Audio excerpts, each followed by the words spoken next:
அனைவருக்கும் வணக்கம். இன்னைக்கு உங்களோட ஒரு புத்தகத்த பற்றி பேசலாமா? இன்னைக்கு நான் பேசுறதுக்காக தேர்ந்தெடுத்த புத்தகம் என்னன்னா, அ நம்மளுடைய கேலக்ஸி பதிப்பகத்துக்கு ஒரு முக்கியமான புத்தகம். இது ஒரு அடையாளத்தையும் தந்தது அப்படின்னு சொல்லலாம். எப்படின்னா, கேலக்ஸி பதிப்பகம் தொடங்கிய பிறகு முதலா ஒரு உலகளாவிய சிறுகதை போட்டி ஒன்றை நடத்தினோம். அந்த போட்டிக்கு உண்மையிலே நானும் எங்களுடைய குழுவினரும் எதிர்பாராத அளவில் நிறைய சிறுகதைகள் வந்து குவிந்தன.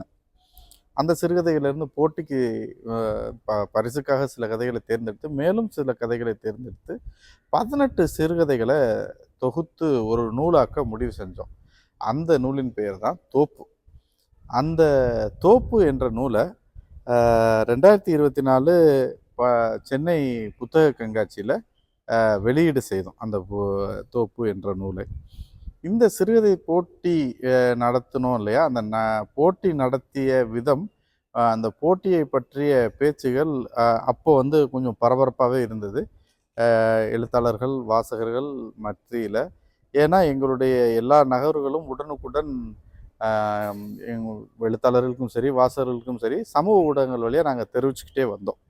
அத வந்து பலரும் பாராட்டி பேசினாங்க. அது எங்களுக்கு ஒரு ஊக்கமாக இருந்தது. அந்த சிறப்பு எல்லாமே எங்கள் குழுவினரே சார். அவங்க தான் ஒவ்வொரு தகவல் வரவும், சிறுகதைகள் வரவும் அத ப ப பார்த்து, படிச்சு, நடுவர்களுக்கு ஒதுக்கி அனுப்பி, அத நடுவர்கள் வந்து அடுத்த கட்டத்துக்கு நகர்த்தி 3 கட்டமாக தேர்வு செய்து போட்டிக்கான சிறுகதைகளை தேர்ந்தெடுத்தாங்க. இந்த சிறுகதைகள பேசினா 18 கதைகள பத்தி பேசணும். அத நீங்க புத்தகத்த வாங்கி படிக்கலாம். அந்த தொகுப்புன்ற புத்தகத்த. இந்த புத்தகம் உருவாக்கல பத்தி தான் சொல்லிக்கிட்டு இருக்கிறேன் நானு.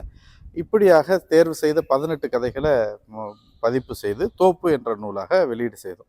இதில ஆச்சரியமா எங்களுக்கு என்னன்னா 9 ஆண் எழுத்தாளர்களும், 9 பெண் எழுத்தாளர்களும் எழுதிய கதைகளாக தானாக அமைந்தன அந்த 18மே. அது பதிப்பு செய்யும்போது தான் அதையே நாங்க கவனிச்சோம். அந்த மாரி இந்த நூல் வெளிவந்தது. இந்த சிறுகதைகள் ஒருத்தர் எழுதின சிறுகதை தொகுப்ப வாசிக்கும்போது, அ ஓரளவுக்கு அந்த ஒரே மாதிரியான எழுத்தாகத்தான் நம்ம வாசிச்சுட்டு போக முடியும். ஆ இந்த மாரி பல எழுத்தாளர்கள் எழுதிய சிறுகதைகளை தொகுத்து ஒரு நூலாக்கும்போது, எப்படி சொன்னா, எனக்கு அ கதம்பம் அப்படின்னு சொல்லலாம். பல மலர்களை கொண்டு கட்டப்பட்ட கதம்பமா இருக்கு அப்படின்னா, இல்ல மிக்சர்ன்னு கூட சொல்லலாம். எல்லாமே இருக்கும் அதில நமக்கு புடிச்ச மாரி. அந்த மாதிரியான கதைகள் தான் இவை எல்லாமே. ஒவ்வொன்னும் ஒவ்வொரு வகையில, ஒவ்வொரு பார்வையில எழுதப்பட்டிருக்கும். அந்த எழுத்தாளரின் பார்வையில. ஒவ்வொரு கதையும் பேசுகிற தன்மையும், வகைமையும் வேறு வேறு. அத நம்ம ஒரே நூலா படிக்கும்போது, நம்ம ஒரு நூல படிச்சு முடிக்கும்போது, இந்த எழுத்தாளர்கள், அவர்கள் பார்வையில் இந்த சமூகத்த என்ன பார்க்குறாங்க, என்ன காட்சிப்படுத்தியிருக்காங்கன்னு ஒவ்வொருத்தர் வாயிலா தெரிஞ்சுக்கிட்டாலும், மொத்தமா நம்ம ஒரே இடத்துலருந்து எல்லாத்தையும் பார்க்குற மாரியான ஒரு உணர்வு கிடைக்கும். இந்த நூலை படிச்சு முடிக்கும்போது.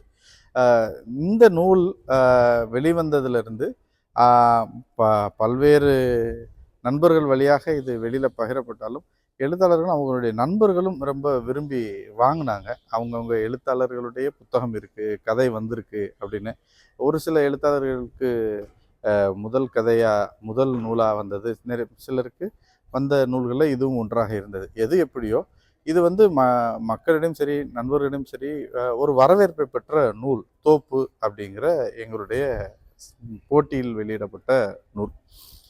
அதற்கடுத்து அடுத்த போட்டியும் நடத்தினோம்.